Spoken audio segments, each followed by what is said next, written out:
Deng deng deng deng deng deng deng deng deng deng deng deng deng deng deng deng deng deng deng.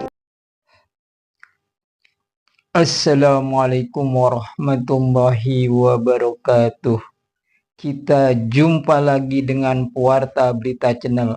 Semoga seluruh pemirsa Pewarta Berita Channel dimanapun Anda berada selalu dalam lindungan Allah Subhanahu wa Ta'ala. Amin, amin. Ya Rabbal Alamin.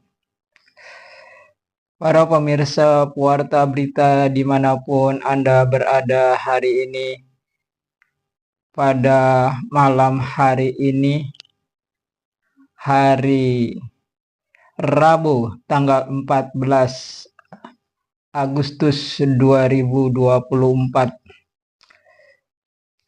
kita akan membedah berita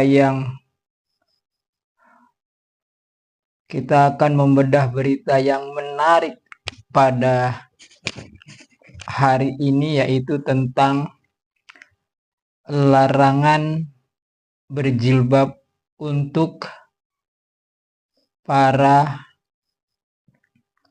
khususnya pengibar bendera Sang Saka Merah Putih di IKN yang untuk baru pertama kalinya ini diselenggarakan di ibu kota negara yang baru ini.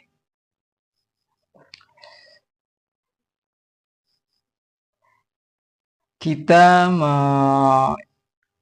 melihat ke belakang lebih jauh ya, ke masa ketika kita dijajah oleh Belanda. Pada masa kita dijajah oleh Belanda, hukum yang berlaku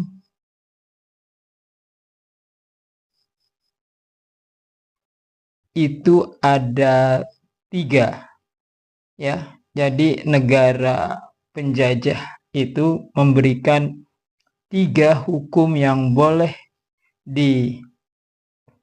dijalankan oleh penduduk pribumi yang terjajah gitu ya.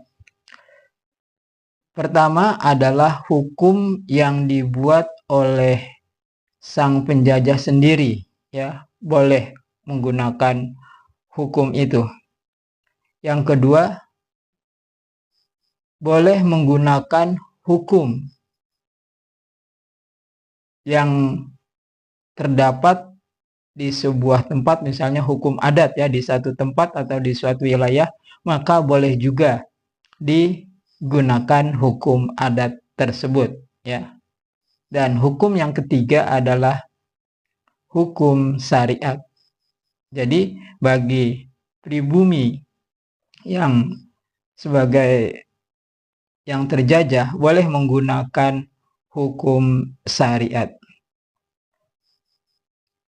Artinya pada saat itu kaum muslimin boleh mengabaikan hukum adat dan hukum yang dibuat oleh penjajah dan boleh menggunakan hukum syariat, dan itu legal dan diperbolehkan oleh Belanda sebagai negara penjajah.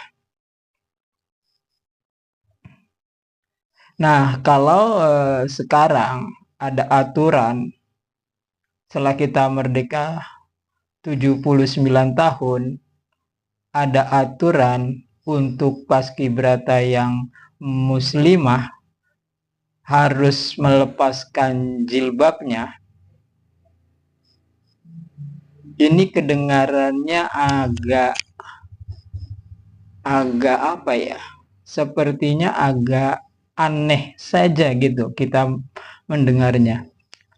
Toh di zaman penjajahan aja kita masih bisa, kaum muslimin khususnya, menggunakan hukum syariat. Kenapa kita sekarang sudah merdeka malah ada aturan yang tidak membolehkan akhwat wanita yang melaksanakan upacara bendera khususnya di IKN itu tidak boleh mengenakan jilbab. Ini adalah sebuah kemunduran menurut saya, bukan kemajuan. Kita mau lihat dari sisi, oh ini untuk menjaga keberagaman. Justru keberagaman itulah kita diharuskan memberikan hak kepada setiap warga negara untuk melakukan syariat yang dianut atau agama yang dianutnya. Kan ada pasal 29 ayat 1 dan 2 di dalam Undang-Undang Dasar 45. Jadi dasar hukumnya cukup jelas. Gitu ya. Inilah sebagai renungan kita. Apalagi ini menjelang hari kemerdekaan. Untuk apa? Untuk lebih memberikan hak asasi kepada setiap warga negara sesuai dengan aturan-aturan yang sudah ada. Demikianlah bedah berita menarik kali ini. Semoga ada manfaatnya. Billahi taufiq wal hidayah. Wassalamualaikum warahmatullahi wabarakatuh.